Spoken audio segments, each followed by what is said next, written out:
actually get envious of documentary filmmakers, and I'd be like, okay, maybe I can just dabble into this. But hearing about the intricacies that go on in the background now, I think I might just have to pause on that for a while. Thank you. So we'll be bringing in our next speaker. He is a film director and a cinematographer, and he'll be talking on documenting visual stories through film. Please help me warmly welcome Courage Obayuwana. Obayuwana is a Nigerian director of photography and multidisciplinary filmmaker with a background in computer science from the University of Benin. Known for his striking visuals and emotionally resonant storytelling, Courage brings a rare versatility to the screen. His foundation as an editor, colorist, and post production supervisor gives him a unique perspective, allowing him to shape projects from set through final delivery with a cohesive, creative vision. This synergy has defined his approach to both narrative and television work.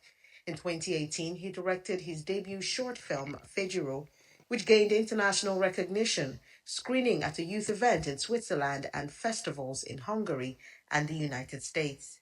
In 2021, he made his feature film directorial debut with Kilboro, produced by Natives Filmworks, establishing himself as a rising voice in African cinema. He further expanded his scope by directing seasons 5 and 6 of Street Food Naija, Nigeria's biggest culinary reality TV show, where he combined documentary style authenticity with cinematic flair to captivate audiences nationwide. Courage continues to push creative boundaries across directing, cinematography, and post production, telling stories that inspire and shape the next generation of filmmaking. Ladies and gentlemen, let us make welcome Courage Obayuwana. Thank you very much. I'll first like to thank Mr. Babawale for making this possible. I'm happy to see this happening in the city of Benin because I was born here. My parents are from Benin City, but I was raised in Abuja, and I was fortunate to come back here in University of Benin to study computer science for 4 years. I think we should put a round of applause for these exposed producers because it's free. Stuff like this will cost you serious money. And the fact that you're here, and there's this notion among people that when something is free, they don't value it. So please, what I'm about to share with you guys today is something that people will pay me so much money. It's something that people will pay me so much money to get, and you're getting it for free. So please, I wouldn't say keep it a secret because some of these informations are online already. So I just want you guys to appreciate what's happening here and not take it for like. I don't know. I have a video I want you guys to see first. All right, so there's a video playing on your screen. I want you to watch it without context. Later, after my conversation with you, we'll play it again and I'll explain some certain things happening.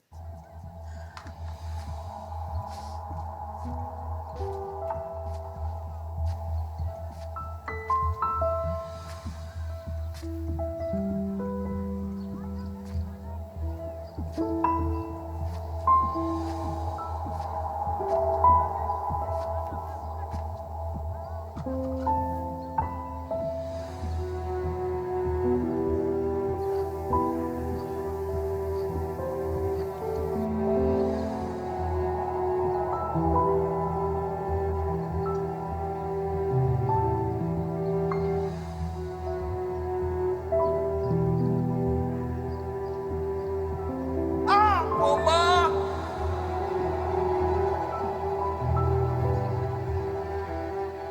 Shame don't fool my body. Wetin I go talk? All right, so later in this class, I'm going to be like explaining what you've just seen. So if we can go back to our first slide. I'll be speaking to you guys the documenting of visual stories, basically film essentials. So my friend Etinosa, she was speaking about her process at a documentary, but sometimes you guys don't get to understand the things that we filmmakers have to like process before we even turn on our cameras for the first time. There's a whole lot that happens behind the scenes. There's a whole lot that happens psychologically before we let you see what you're going to see in your final frame. So I'm going to be taking you step by step. The very first thing we're going to be talking about is I like asking filmmakers this question: who are you? So I'm going to start by telling you who I am. My name is Obayuwana. In 2014, I gained admission into the University of Benin to study computer science. But I did that basically for my parents because I've always loved filmmaking growing up. I had access to this special satellite dish called Star Times, and we could watch so many foreign content. And I wasn't just contented with watching them, I wanted to create it. And so in my first year in university, I didn't do so well because I was learning script writing on YouTube, I was learning cinematography on YouTube, and I was learning editing. And I know that most people will tell you a jack of all trades is a master of none, but most times they don't complete that sentence because a jack of all trades is a master of none, but oftentimes it's better than the person that just uses one trade. So I started learning video editing, color grading, cinematography, and directing. And in my final year, my class rep posted a picture on the group to mock me. She sent a picture of young children making films with cartoons and crazy stuff. And I looked at that picture as an inspiration because these guys all think my priorities are misplaced because I'm studying programming and I'm always talking about cameras and filmmaking. So instead of taking that as an insult, I took it as a motivation. And that was what bettered my first short film called Fejiro. It's currently on YouTube. It's a film about a young girl who people are telling you can't make film in this community. But she gathered a group of her young friends, carried all their scraps, and then she went to make visual stories. Now, that film made me who I am today because in as much as I was very broke back then, I couldn't even send the film to film festivals. But we uploaded it on YouTube, and on YouTube, people from different countries saw it, contacted me, and the movie has been aired in Switzerland. I think in 2022, it was also played in our Independence Day in Hungary, in our Hungary embassy. And then it also gave me noticed by a big producer in Abuja called Steve Gukas, who gave me financing to make my first feature film, Kilboro. And I'm happy because Kilboro has been nominated for Best Directorial Debut. And thank you very much. And hopefully I get to win. But to me, it's already a win. So come on the 9th of this month, whether I win it or not, being there among other peers is a win for me. So that's my story. That's how I started. So as filmmakers, you have to ask yourself, who are you? Because if you don't know who you are as a filmmaker, you end up copying other people's projects. I know you will hear they'll say great artists steal. But if you don't know who you are, you don't even know the right thing to steal. Let me put it that way. Because you can see what she's doing and you're like, oh my God, I want to go and do double exposure tomorrow. But if you don't know the reason behind why she used double exposure, the image will lack depth, right? So as filmmakers, you have to first understand who you are because before you can document visuals, you need to understand who you are as a person, what drives you. Because to me, when you try to tell a story, if there's no special connection with you and that story, it won't work. So when you start speaking to film investors, there's this question that always asks you, why you? Why are you the best person to tell this project? And you have to explain.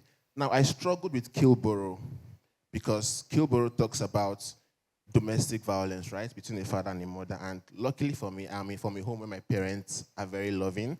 I never experienced domestic violence. So I was now wondering, how do I find myself in this story? And then I came from another angle of, I know how much my mother loved me, so why don't I push towards the love the mother has for this child? So I focused more on the love she has for her children, which was why she was still staying in that abusive relationship. So as a filmmaker, you need to always find out what is unique about myself, what is that link between me and this story? Because if you don't have that, your story will fall flat. No matter how hard you try, no matter, you can hire the best cinematographers, you can hire the best editor, but if you don't connect with that story, it won't work. So who are you and what is that story? So I've classified visual story into 3 pillars. The what, which is what is the story, the who is the audience, who are you telling the story to, and the how. We're going to be spending so much time on the how, which is how do you execute this story. So first, the what.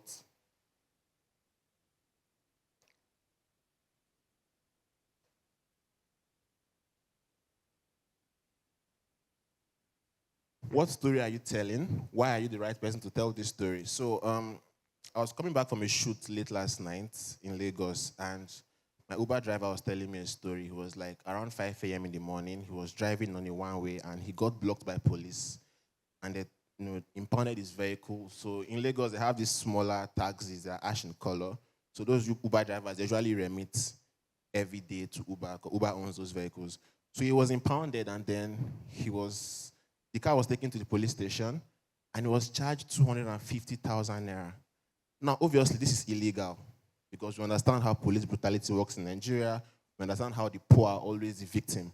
So he had to it took him a month to raise that money to collect the car. And after collecting the car, he realized that he's already owing Uber over 300,000 because all those while the car was in the police station, the money was still counting. Now, he told me this story, we just laughed about it, but as a filmmaker, I saw a story in that. Most times, people think there's no story anymore, that all the stories have been told. But if you listen, if you pay attention, there are stories. You can live here with more than 5 stories.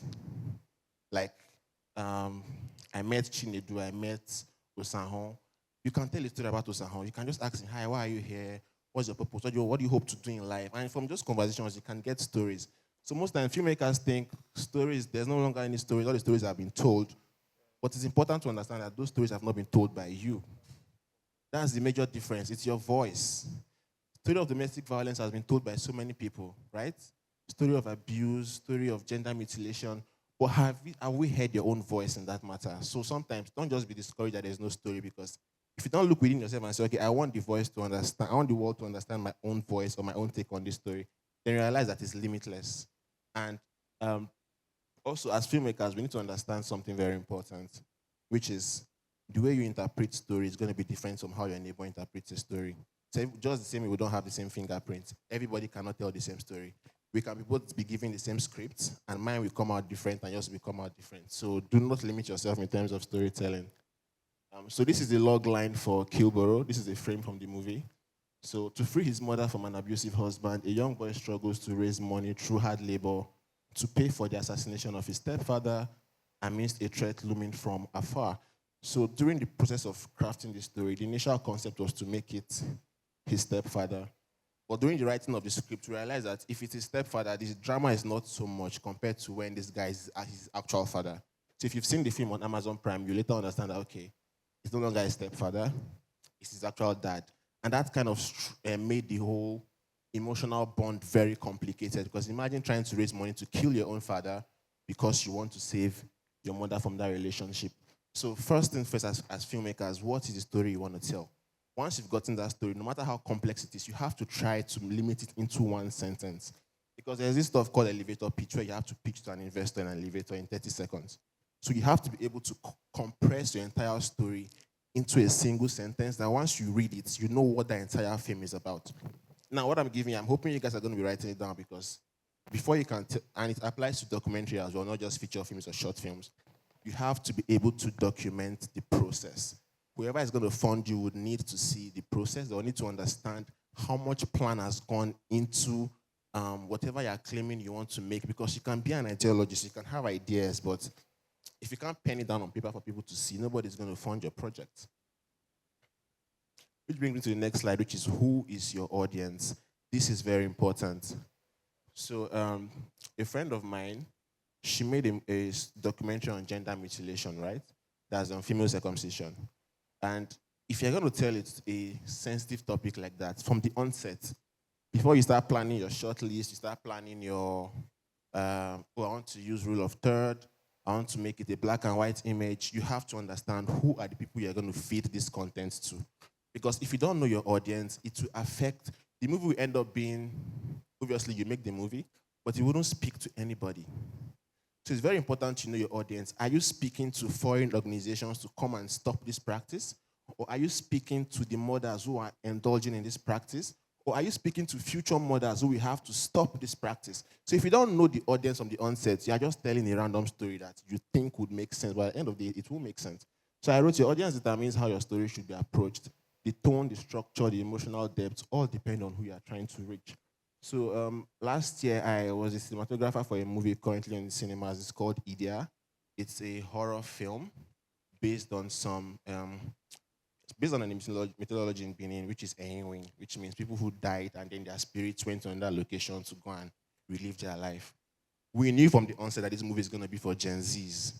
So our approach was very different. We didn't try to, I don't know if the person behind can quickly open my website. Let me just show some pictures. And we didn't try to appeal to our parents. No, we wanted to appeal to our younger generations, because wanted the movie to come out this Halloween, which was a few days ago. So we tried as much as possible to, in terms of the color choices we did, our framing, our use of light, because all of these things really matters. Like I said, I'm trying to give you the process, the thought process that comes in before you even turn on your camera. So nothing is, if you, when you understand how real filmmakers make film, you understand that nothing is an accident. Everything is intentional, which was why I played that video for you guys in the beginning. And then when we get to it again, I'm going to break down different elements that you just saw and you don't know why, but I had intentions of filming it that way. I had intentions of showing you some particular elements which you get to see. So I don't know if you guys can quickly put on my website. Let me just show some stills from Idia. It's courageobayuwana.com.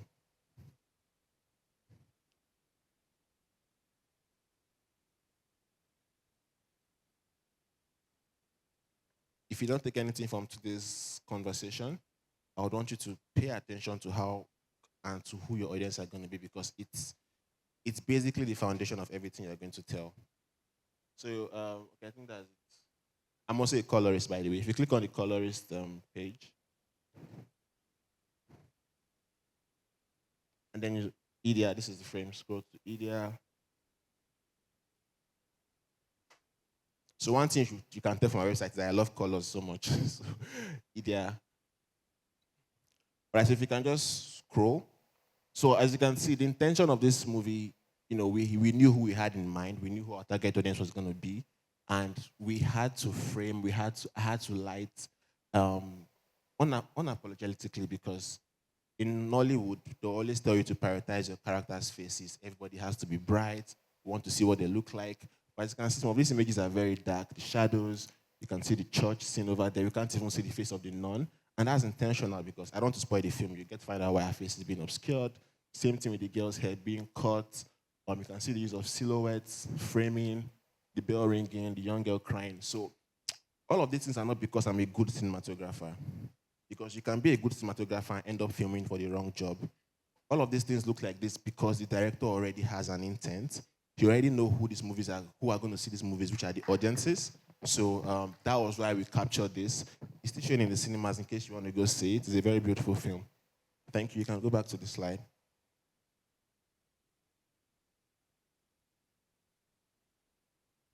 And mind you, I didn't go to film school. All my knowledge is from YouTube, so there's no excuse.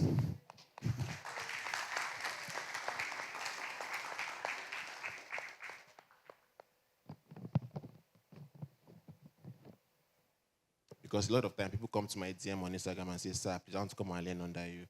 I just indulge because I'm a nice guy, but ideally, there's no excuse anymore in this in this current digital space. Information is free and it's everywhere. All right, so I broke down some of the ways you can categorize and categorically know who your audience are going to be. So you can either have a local audience or a global audience. Like I gave an example with the female circumcision, right? Your audience might be international NGOs who you want to come and see what's happening here and how they can stop it. Your audience can be maybe foundations in Nigeria, local foundations that you want them to see what's going on.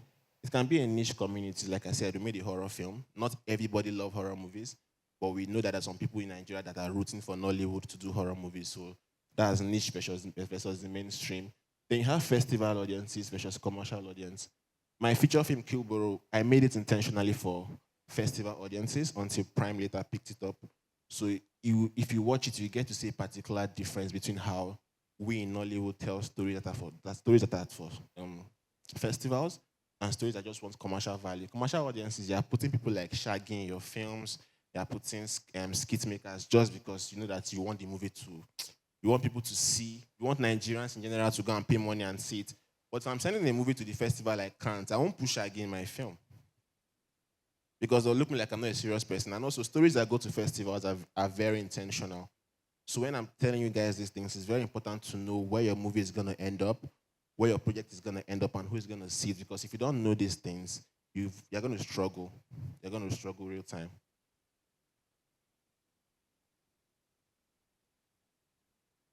Guys, your slide is... All right, so how? Once you understand your story, which is the what, and your audience, the next step is how, which is the art of bringing it to life, right?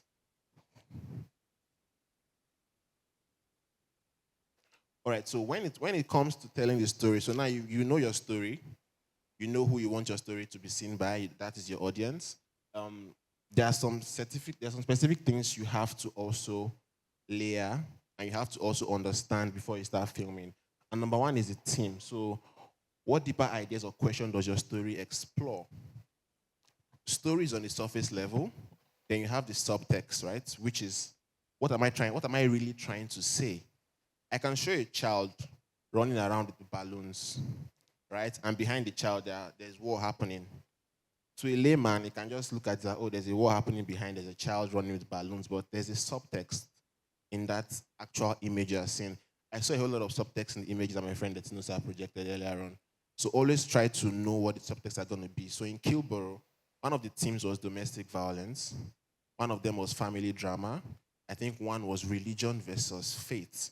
And why I mentioned religion versus faith is because we have a lot of people going through domestic abuse, but they can't leave because of their religion. So if I didn't know that these were the themes, there's some certain things you won't see in my film. So in the movie, she always wears a rosary, and she's always telling her son that don't worry, God understands, everything is going to change. So if you know all those things, it not only affects the picture quality you're going to be showing to the audience, it affects the script, it affects the words they're going to be saying. Same thing for documentaries. So it's not like I'm just trying to explain how we tell films. Every single thing here applies in documentary. You have to know the theme. You have to know what's the subtext. It shapes your interview question. I was hoping somebody was going to ask her, how do you come up with questions for your interviews? So these are the things that if you don't understand, you won't even know the first question to ask in the first place. So try as much as possible to always look beyond the story. So I gave you a story of the cab guy I entered. So what are the themes in that story? We have police brutality, right? So if you're going to film that, you have to find a way to show those elements that, oh, Nigerians are suffering because there's lawlessness and police can do whatever they want to do. Number two is the motivations. I also tagged it emotional map. What drives your character? What emotional journey do you want your audience to experience? Now, to me, the difference between a boring film and an interesting film is if your character is flat. There's no journey, there's no starting point, there's no ending point. It's very boring because how do I sit down through a 30 minutes documentary and at the end there's no redemption or there's no consequences of action and I'm just watching and then credits start rolling. I'll feel empty. No matter how interesting your visuals might be, if there's no emotional journey for your characters, it will fall flat. It will fall flat. So for Kilborough, we had a young boy who started the film trying to kill his father. And in the ending, he realized that he has made a mistake and then he stopped. He tried stopping the guy who wanted to kill his dad. For the dad rather, he started off as an abusive father. And later on in the film, he realized that he was making a mistake and that he actually loved his wife and his child. So for every story you tell, you have to have a general character journey, beginning and end. And for every scene, and this is a secret that most filmmakers don't even know, for every scene, your scene has to always have an emotional map. How does it start? How does it end? The video I played, I think is the next slide. The video I played, it showed the woman pacing around, right? And then she goes to check a pregnancy strip. And when it was positive, she looked at a mirror and then it transitioned to her younger self. So she's pacing, which means she has peed on it already and she's waiting for the result. Now she's scared because she's currently married to someone that's already abusing her and her current son. And having a second child does not make matter easy. So you can see she's not worried because, this is what I've been waiting for in life. No. The worry that she's faced, and you can see there's a split mirror as well, which I'm also going to explain later on. And then she finally goes to pick the pregnancy strip.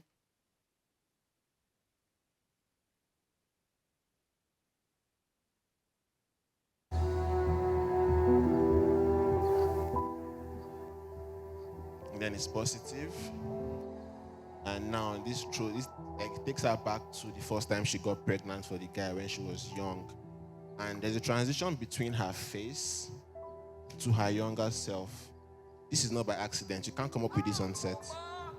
You can already hear her father's voice. So we're transitioning to her younger self when she got pregnant for the first time. And she's crying and the man is yelling at her. So you can see that if you don't plan these things before going on set, it won't happen. From reading the script, I already know that, okay, I want to transition from this to her younger self. How do I do that?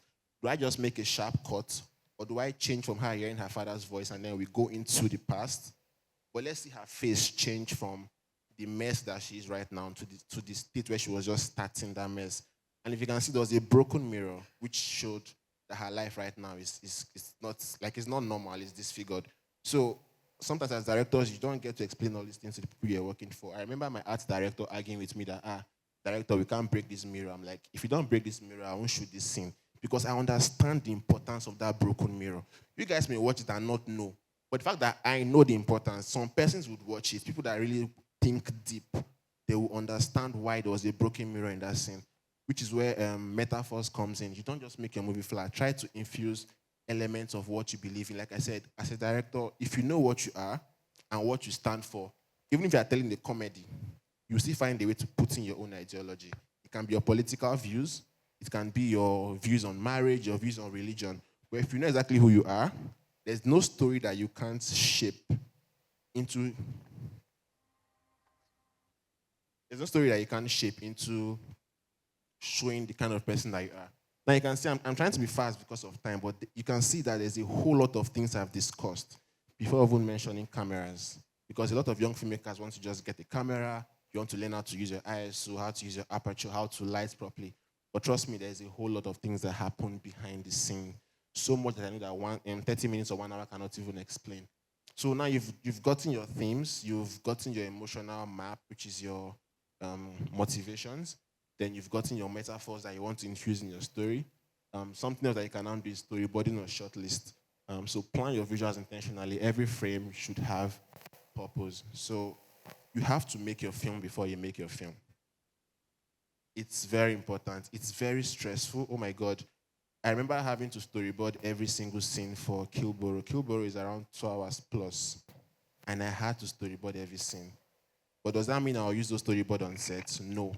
It just helps you to be better prepared when you go on set. Because when you get to direct a big project, you are basically an answering machine because everybody is asking you questions.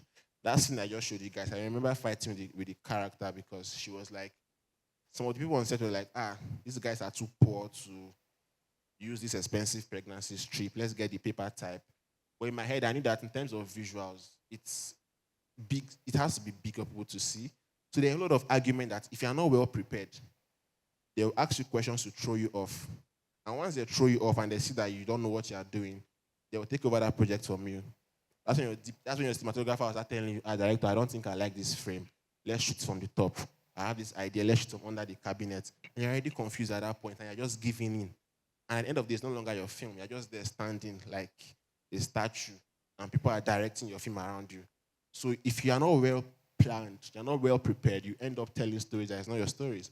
So storyboard, shortlist. Like I said, you may not use it, but the fact that you've already done the homework, it helps you when you're on set. It also saves time. So there's no project that I work on, I always storyboard, even if it's documentary. I storyboard how I want the interview setup to be. I storyboard the certain elements I want to make sure that I capture. Same thing with commercials. You have to storyboard. You have to have a short list. So you might not be very good at drawing.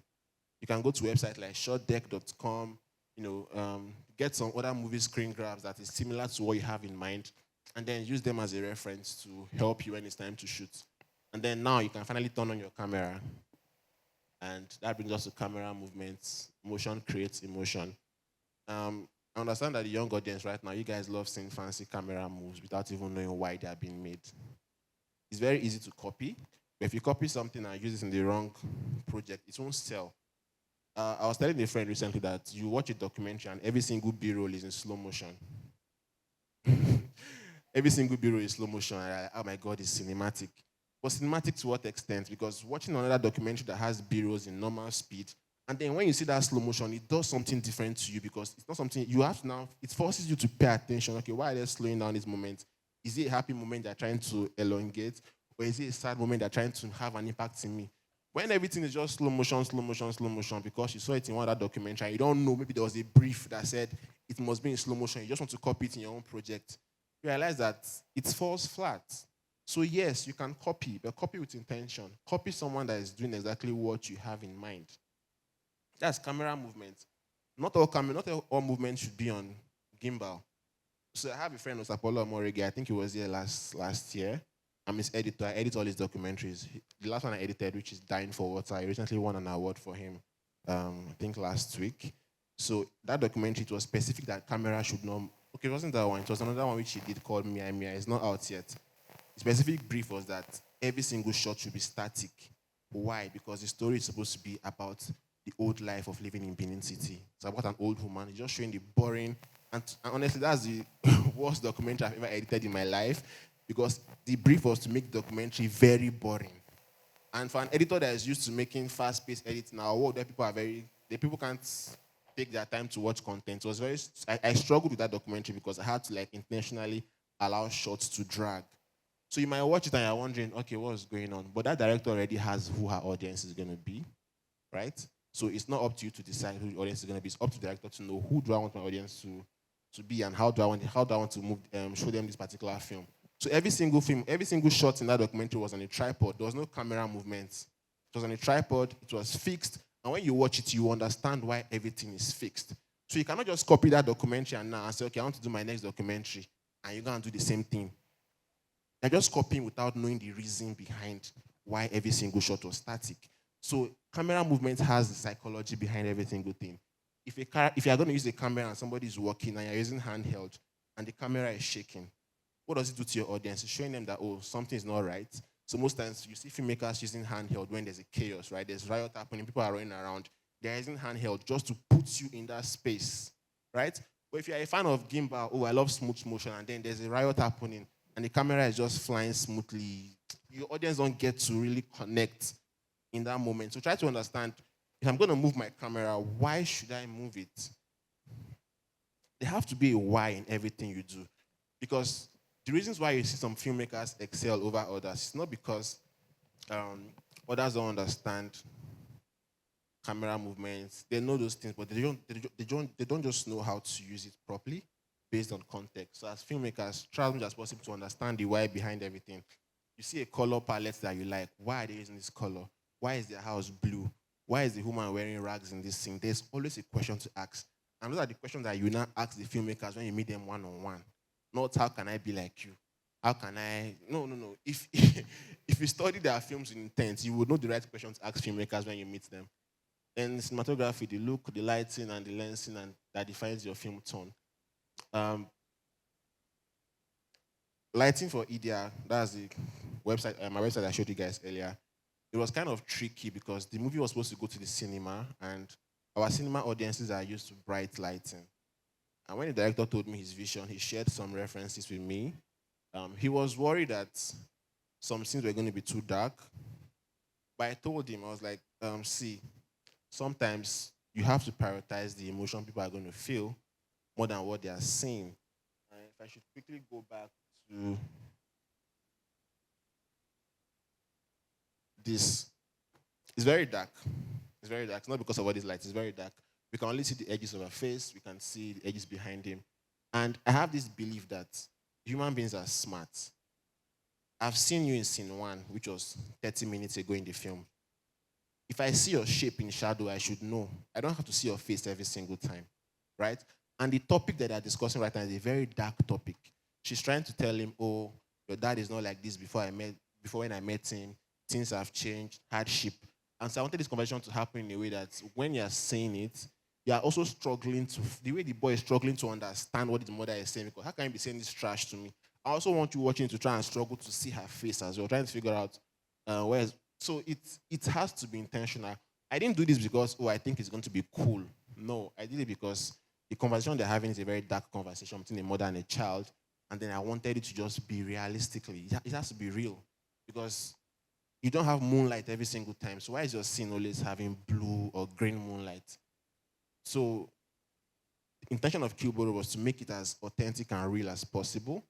Everyone who has commented on the cinematography of this film, they loved how natural it feels. They love how real. You watch it and it feels like a documentary, but it's an actual film. So if you don't have an intention, you realize that your movie has no direction. So try as much as possible as filmmakers to know where your movie is going to. That way, it basically makes your life easy, actually. So my final statement, to document visuals is to translate who you are into what you see and to share it with those who need to feel it. People need to feel what you're doing. when I edit projects and I give it to directors to watch, the first thing I'm always doing is how do you feel when you watch my edits? So, because sometimes directors are very emotionally attached to their stories. Imagine you going through all this process I just mentioned and then an editor just cuts rubbish for you. It will break your heart. So, I try as much as possible to edit for you to feel it and not just to watch it. And that's where sound comes in, your use of sound. Honestly, to be a filmmaker, you have to try as much as possible to understand every single field. Not just, okay, I'm a photographer, I'm a camera guy, and then you don't understand sound. You don't know what music does to your images. So try as much as possible to understand all these layers. Watch films, look at people's images. A lot of us as cinematographers, we get inspirations from pictures we've seen. I know how many inspirations I had to like snap on Etinosa's image because I loved what I saw, and I'm already thinking of where I can apply this in my films. So try as much as possible to see the world through the lens of a filmmaker every single time. So you don't just wait for a project to come along or for a story to come along before you start thinking of filmmaking. Because, like I said in the beginning of this conversation, stories are everywhere, but they have not just been told by you. So find those stories and tell them. Thank you very much.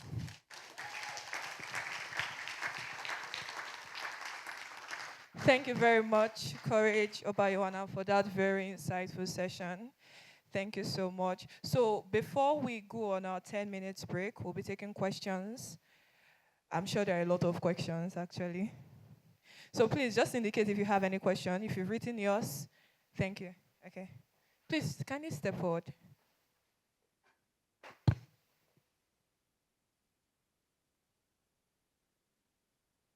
Good afternoon, sir.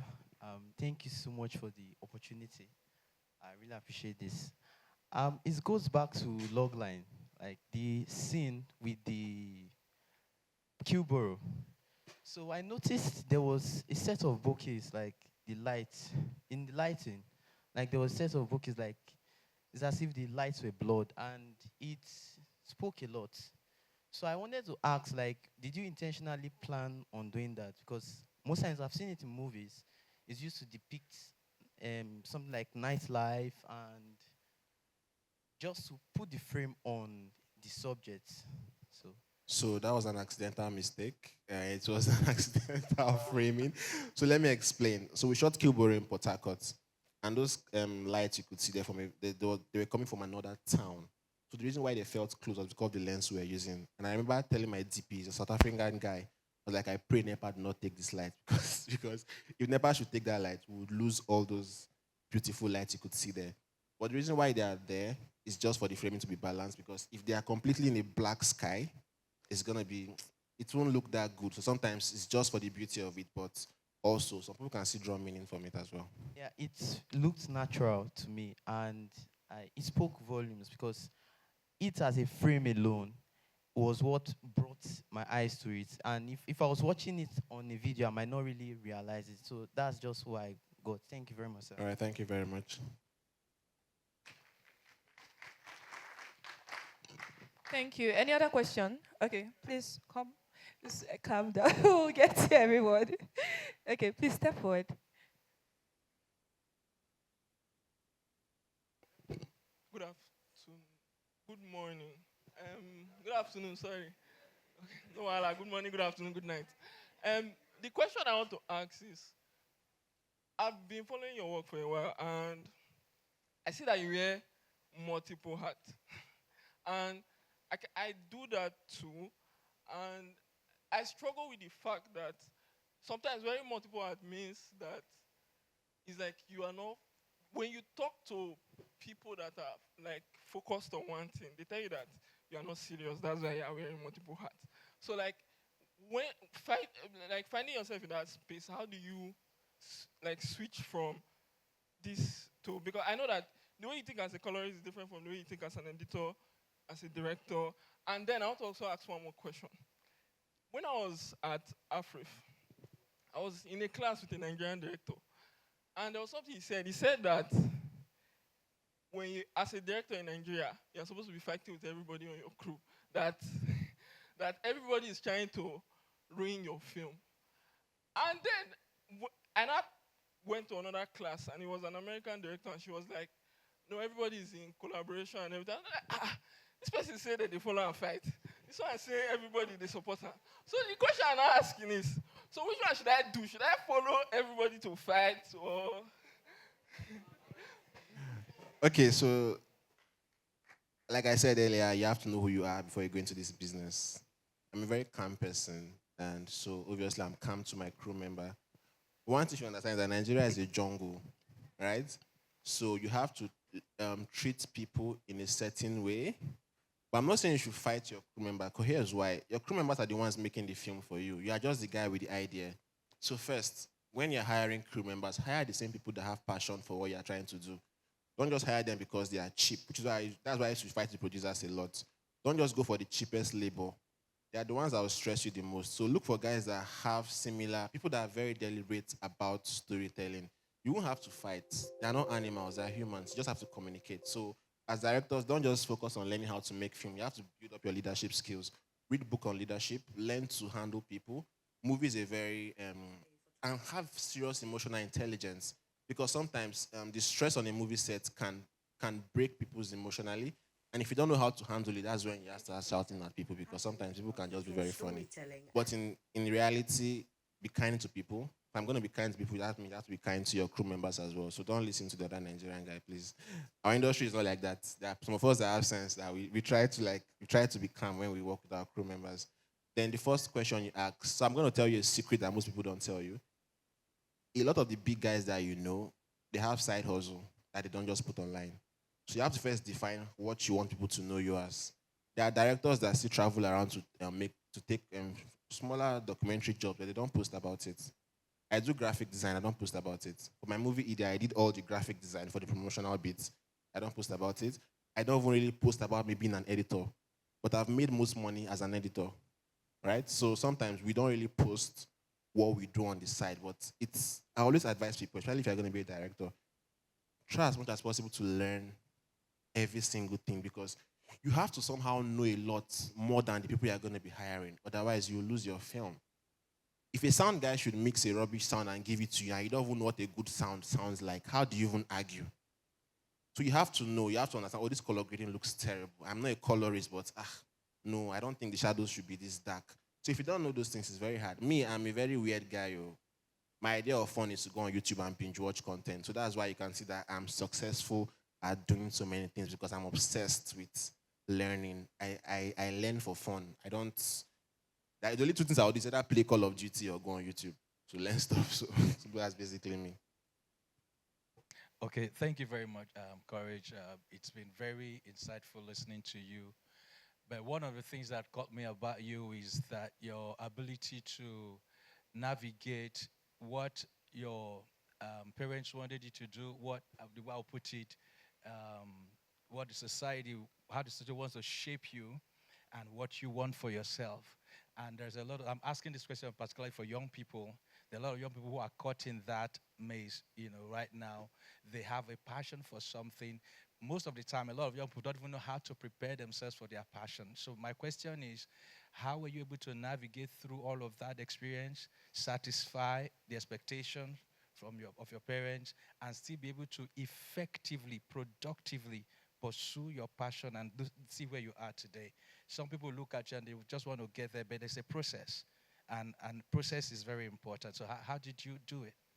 So when my profile was being read earlier, I was about to start this conversation with all these things that I'm hearing that sound sweet. It took time. It took a whole lot of time to where I am right now. So I got into Uniben to study computer science. Like I said, my year one was terrible because I was also focused on other things. One thing that people have to understand is if it's not your money, it's your parents' money. So what I did was I had to sit up and understand that I have 24 hours in every day.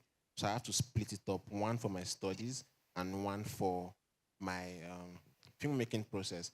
I finished in Ben with a 2-1, and I gave my parents the award. I said, Mama, this is my result. You paid my school fees. Thank you. Now I want to go and do what I love doing. Now, the reason why I brought up time is I didn't wait to finish 4 years before I started. I didn't wait, because it's always good to know where you're going to, right? Even if the journey is going to be very terrible. When I made Fejiro, I knew I had to write a script. I can't pay a script writer. So I went to YouTube. I started learning how to write script. Started learning about final draft. I learned. I wrote the first script. It was rubbish. And sometimes people don't tell you the honest. They don't tell you the downfall. It was rubbish. We made Fejiro in 18 or 17. I didn't want to release it because I felt disappointed in what I did. I had to now hire another writer in Abuja to like reshaping the story, and then we had a voiceover. And I still didn't like it. My editor was like, Corey, just put this on YouTube and let it slide. Because I am my number one critic. Anybody who's close to me know that no matter what I achieve, I still feel like I could have done better. Kilboro right now is currently my best work, but it's not what I plan to create. So I know it's going to be difficult for a lot of people, but you have to understand that we all have 24 hours. It's how you choose to use it that matters the most. I know what I wanted to do. So when a friend called and said, Alpha, let's go to this club, I'm not going. Why? Because I have things I need to study. I started doing color grading in 2021. Because back then, like I said, most people don't even tell you what they do. So I edit. I was working for a guy in the UK as an editor while in Nigeria remotely. So I realized that, okay, I'm not going to the field to film so much. I'm not directing. I'm just on my laptop every day. This guy sends me content for YouTube. I cut and cut and cut. What can I learn while I'm at home? That's when I now focused more on color grading. And if you can go to I don't know if you can open my website again. I don't know if you can open my website. I started learning color grading in 2021. And right now, I'm color grading for people even outside Nigeria. This documentary I'm working on is a series. I'm color grading a 4-episode documentary about war crime in Mexico. We all came from 2021 to 2025. People always say, there's no time. But the truth is, the time will always come. If you say it's too late to go and learn how to program, 5 years from now, you wish you had started that day you had that idea. So it's never too late to start anything, and trust the process. It's not easy. There are times you'll be wondering, why am I even doing these things? But trust me, if you trust the process, it will get you to somewhere. I've not gone to where I'm going to because this is just the beginning point for me. So just keep learning and keep striving to be better, and trust me, you'll improve. Very much. I think we have a question at that end. Please step forward.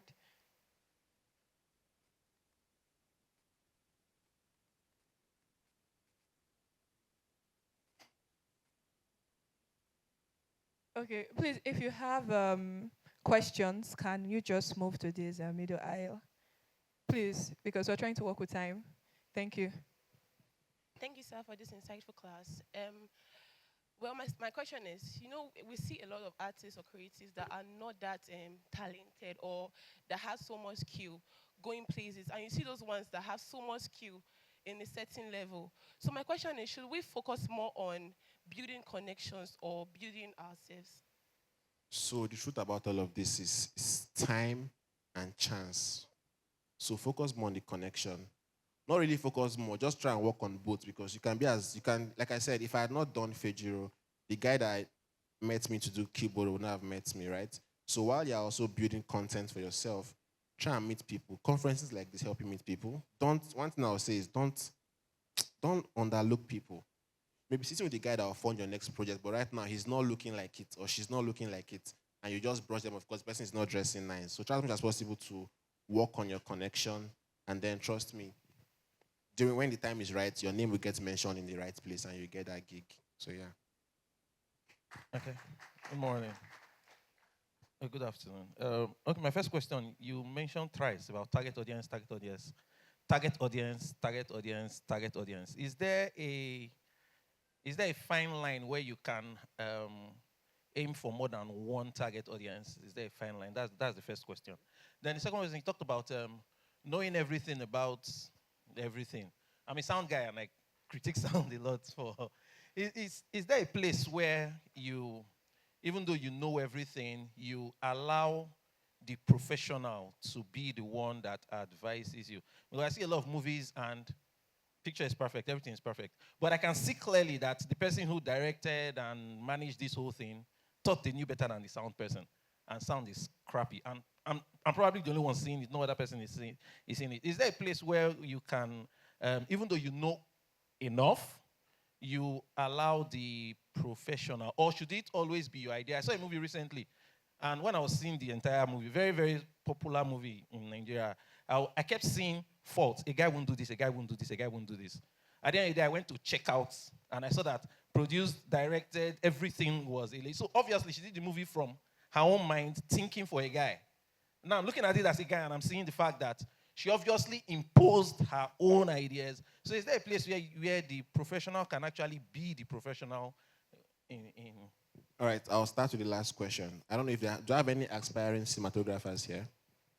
You want to be a cinematographer? Okay, so this is an advice that you have to take into consideration. Always work with a gaffer that is more experienced than you. That was a lesson I wish I learned sooner. Always work with a gaffer that is more experienced than you. Why? Because he has worked with other DPs who are more experienced than you. So to answer your question, collaboration, like I said, is the first thing you have to figure out when you're going into any job. Don't go into a job with someone that you don't trust their output. So even though I say know a bit about everything, it's also good to work with or collaborate with people that know more than you because they can properly educate you and say, oh, director, I know where you're coming from, but from a professional standpoint, this has to be done. Let me give you an example. So I was also the post-production supervisor for IDEA. What that means is I had to supervise everybody from the guy editing the sound, the editor, the colorist, which was myself, till the movie came out in the cinemas. And at some point, while I was listening to the sound on my home speaker, it was different than what I heard when I went to the guy's studio to listen to the sound in 5.1. Now, what that means is sometimes you may be judging, the director or the producer may be judging these things from a bad device, because I have that problem a whole lot when I send a client a color-graded job. They may be watching it on sorry for cursing Android, I use an Android, so they may be watching it on a very downgraded Android, and the colors they are seeing is not what I'm saying. And I have to properly advise them and say, oh, I think you should see this on an iPhone screen, or at least a Samsung S-series screen. And then they will do that and say, oh, I can see what you're doing. So it boils down to managing egos, because in this our industry, there's so much egos around. And most times, directors that are insecure, which is why I say, try and know yourself. It's when you're insecure that you start feeling like people are trying to override your knowledge. But if you are confident on who you are, you can collaborate with people and understand that these guys are trying to help me. Because at the end of the day, guys, at the end of the day, if a DP does a good job, it comes down to you, the director. If a sound guy does an excellent job, it comes back to you, the director. So focus more on making sure that the people you are working with are people that are also striving to have the same excellence level as you. Then the first question about your audience. Your audience is your audience. Your audience can be everybody, as long as you know who those people are. That's what I mean by try to know your audience. It doesn't mean I must make a movie for only the females or for only the guys. I can try to make the movie for everybody, right? Africans, Asians, Americans. But I need to know that I'm making those movies for those persons because it will affect every single decision I'm going to make moving forward. Sorry. Please, I just want to add a point to the lady. There was a lady that asked a question about people being popular or something. Yeah. Okay. I just connection. So you talked about networking Yeah, and all of that. Number one is that from my experience, good work will always it will take you far. In the influencer economy and the content economy, there's a lot, especially I always say there's low IQ content, and those low IQ content creators, they are everywhere. They are raking a lot of money. Fantastic stuff. They have a place and the audience for it. Unfortunately, the way that the country is going, there's a lot of low IQ people right now. So they feed into this thing. If you know that you are good at what you do it well, and keep doing what you're doing. Now, the other thing is promoting your work. Now, when I talk about promotion, because Courage has taught on a lot of things. I did not come here to talk about my process and how I started. I came here for a specific thing. One of the things that helped me when I started my career was actually applying for international opportunities. My elder sister says I'm a serial applicator. Like, up until now, every time I am applying, I look for open calls. I apply for opportunities like I write my grants by myself. I do a lot of stuff. So if you know that your work is good, I don't know if you're a filmmaker or a photographer. Sorry, where is the lady? Are you a photographer or a filmmaker? Sorry, I can't hear you. What? Okay, so you're a filmmaker. You see how he talked about logline. When he brought up his slide on logline, I applied for my first film grant this year. And it was kind of different from applying for photography projects where I've applied. If you go through the NAGIO process, that's a very rugged process. Applying for a NAGIO grant is not for the faint-hearted, but I've been able to overcome that. But now, going into the filmmaking world, they're asking, what's your log line? Who are you? You know, they will ask the question of, why is this story important to you? What's your synopsis? What is the topic? I was like, what are all these things they're asking me? But I had to read about it, learn about it, and know how to write those things. So first and foremost, how are you writing about your project? Do you understand how to write? I wanted to say artist statement, but if you are doing filmmaking, you have to understand what logline is. I applied for an opportunity. Thankfully, they reopened the opportunity, pushed my application, and said that I could edit it, and they'll process it next year. I'm so happy that that happened, because when I looked at the initial application, I was just laughing at myself. It was bullshit. I had to redo it with the knowledge I'd gained over this year, because I've done a lot of applications this year, actually. And then I reworked my application. So, yes, you might say those people are making, they're not making it. You have to create opportunities for yourself. Apply for opportunities are everywhere now. It's not like I always tell people, it's not about going online and using TikTok. These apps, all these Instagram, I don't have them on my phone, except that anytime you see Instagram and all those apps on my phone, I want to upload. If I want to upload something, I download. I use my time to search out opportunities for myself that will help me fund the works that I need to do. So yes, networking is fantastic. Don't look down on anybody. But beyond looking at opportunities that exist in Nigeria, international opportunities are plenty. It's just for you to see what is happening. How do I apply for this opportunity? And the more you apply, the better you get at applying and writing. So the first application, like I said, I applied for something this year. By the time they reopened the portal for me, I saw all the rubbish I wrote, and I reworked my application. So search out those opportunities for yourself.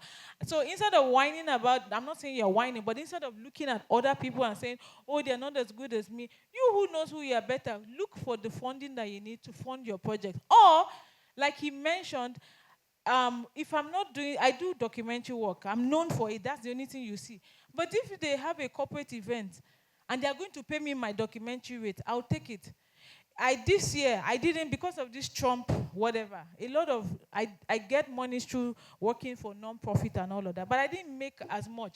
When the opportunity came to work as a fixer for a fellow Nigeria explorer, I worked as a fixer. But I'm not going to put it on Instagram and say, I will never see it, but I will do it because I need to earn a living. I need to be able to travel and fund my project. So do what you have. Hustle the hustle you can hustle to make the money. He started Fejiro. He did his first film with his own money. It's the same thing. So start with what you have, then push, network. Networking is good, but it's really about what do you have? What can you show to people? What are you saying? Do you have a website? This project that you're doing, do you have a video reel? If you cannot afford a website, can you put it on like a Google link drive that people can see? Push yourself, market yourself, be your own publicist. As far as your work is good, eventually people will start. He started Fejiro. When he started it, before you know it, people from outside the country are reaching out. The world is so global now. Like with YouTube, you can see all this Omoni and everybody. Everybody is just putting their stuff online. So do your own thing, do the networking and all of that, but also push yourself, be your loudest cheerleader. Make sure you are good at what you do. Read. Every opportunity, learn how to write your synopsis, learn how to write your logline, learn all of these things and apply for opportunities. It really does help. That's what I want to say. So just add quickly, I'm glad she mentioned Fejiro. The funding for Fejiro was very funny because I had to beg my classmates for money. I had to go at like 1K, 1.5. The budget was 50,000 naira. That's what I used in making Fejiro. And if you watch it, you can't tell. There's no way you can tell that I only spent 50,000 naira. And I got it for my classmates. How far? Give me 2K. I want to make a film. They were even giving me just to laugh at me because I told you earlier that nobody in my class supported what I was doing. So trust me, humility will take you far. I could see where I'm going to be in the future, so I didn't mind going low to beg for money to make that film. So do what you want to do with that information, and I look forward to what you guys are going to be creating. Thank you. All right, good afternoon. Thank you very much for the talk. Very inspirational and enlightening. I wanted to ask, personally, do you have a favorite director, nationally, internationally, or a couple of favorite directors? Just so we know, and you tell us about them and how they inspire you, and particularly how they inspired the film you made, Cuba. So. Okay, one of my favorite directors is Courage Obayuwana. And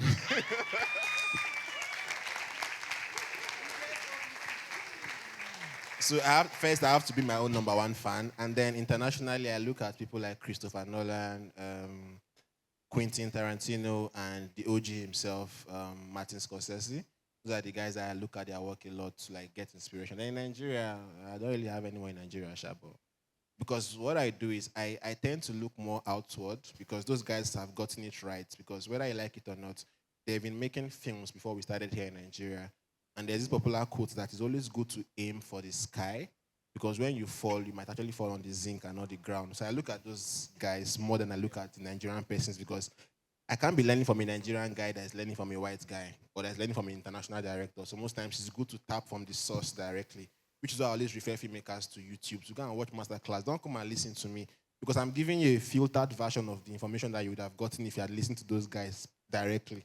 So yeah, those are the directors I look up to. How did they influence Kilborough? Basically, they influenced everything I am, and everything I am was what influenced Kilborough. I think that's the best answer I can give you. So thank you. Thank you so much. Thank you so much. I think that will be the end for now. We'll be having a panel session soon, and Courage and other artists will be on the panel. So please, if you have questions, just save them. You can always have them. There will always be time. Thank you so much. Thank you for your time, Courage. Okay, at this point, I'll be bringing in our host, Mr. Babawale and his team, for the launch of the Impacted Identity book. Thank you, Rona. Can we celebrate Rona for us? She's doing an amazing job. It's not easy to host. And thanks to our speakers, and thanks to everyone for asking important questions. Thank you for being wise, because I know you are wiser now after you've asked your question. Without wasting further time, because time, we have to keep to time as much as we can. Looking at the hall today, last year, we had a struggle. I almost cried here again last year. We invested so much, invited everyone, and people didn't turn up as much as this. But this year, nothing as much was done, but I don't know what happened. But thanks to all of you who showed up. It's an encouragement for all of us to see that people are getting hungry to develop themselves and get better. And this year also, we had people who traveled all the way from Lagos to join us. Can we celebrate Francis? And I forgot my brother. Can you stand up, please? And I know so many others would have joined us to come. Thank you for coming, for making the sacrifice. So right here in front of us, we've also decided, we started Exposed, we transited to Exposed in 2019, like I said, from the workshop to Exposed conference. But what we realized is so many people might not be able to come here physically to be a part of Exposed conference. So we decided from 3 years ago that for every Exposed we do, all the presentations from Exposed will be made into a book. So people who can't come here physically or people who live after us can always make reference to the wisdom of the people who come to share on this stage. We made the first one in 2023. Yes, 2023. The Photographer in the Age of Anthropocene. We've not been able to make the physical print, but we made it available online, and it's still online for people to purchase. We gave this short time, a very cheap price at that time, but we're going to take it down because we're going to make a physical book. We're planning to make the physical book so you can buy it. Last year, we did Impacted Identity, and we also add in the book all the presentations, all the artworks that were exhibited, that will be exhibited at the conference, is also in the book. So right here in front of us, we are glad to say we have our first physical print. I think it deserves a big round of applause. Yeah. We are so happy that this is a reality and we can have it in our hands. The cover page is a picture from one of the finalists from last year, Benson Appa. And one of the artists from last year is Mr. Francis. He's also in the room. Can you start up Francis again? He did an amazing work on climate change, and it's also presented in this book. In this book also, you have the presentation from the great man from Ghana, our brother who is doing amazing work at Deacon Center, Paul Nissen. His presentation and conversations are also in this book. Our brother from Zimbabwe, who's a lecturer at the Stellenbosch University, his keynote presentation is also packaged in this book. The presentations from Edgar, from MM, and from everyone who spoke last year They are all in this book. Amazing, amazing, amazing. So, yeah, as you can see, it's about pictures because we know pictures are important, but we also have to. We hear the teacher say you should read. Because if you don't read, there's no way you can be exposed. We have to read. And they say to the African man that for you to keep a thing from the African man, put it where? But that is changing. Because we are doing it consciously to make sure every one of us. So these are beautiful images from the speakers, Sani Mekatanga, from Daro Magbai, and every one of them, from Edgar Mafidon, and everything. It's a very beautiful piece, and it's very rich. It's not just about the photos. It has text that would help your work. So we are making this open for everyone to get a copy from themselves. It cost us a hand on the foot to make it, but we went all out to get it. And we are putting it out there for a price of 30,000. But for today until Friday, you can get a copy for 25,000 from the desk. But for everyone who presented last year, I'm going to call Francis because he's one of the guys whose work is here. To start it, every speaker is going to get a copy because this is their work, their hard work that they've put in here. And I will start from Francis. Francis, please come.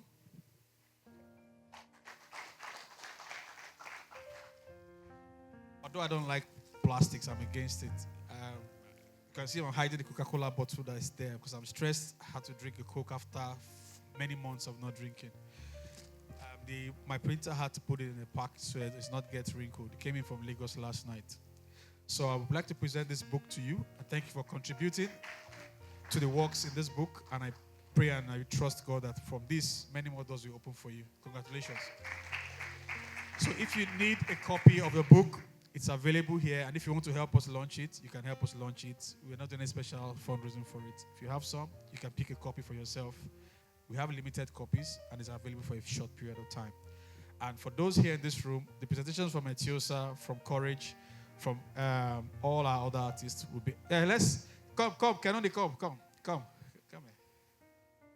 From all our artists, can we celebrate Ken? Climb up stage. I showed those who came early. This is one of the persons that, when I see him all the time, I know that the work we are doing is not in vain. So celebrate Kenoni. And thanks for coming. Thanks for being here. He's a master now. He's teaching people, he's raising boys, raising girls, and raising people. So we are hoping that every one of us here will also build a community. It's not about me. It's not about Courage. It's not about Etiosa. It's about all of us. And we also have in our room this morning one of the masters who has raised men in the art scene. Let's welcome Sir Edrag. He's a very humble man. He likes to hide. Doesn't like to keep himself. But this man has raised several artists in Nigeria, in Africa. And he came with his dear wife also. Can we celebrate him? So thank you so much. If you need a copy, you can pick it up from the space. So without wasting further time, I would like to do a temperature check. Do we think we can run? Because we're going to take a 5 minutes break. We want to appeal to us, every one of us. Those who haven't seen the exhibition, you will see it. But we are going to take the speakers there first to go through the exhibition. And the rest of us can go and see it. And in 5 minutes, we come back. Because Courage has a flight to catch that he needs to get back to Lagos today. And Fujifilm also brought some cameras right there. An XT5, I think an XT20.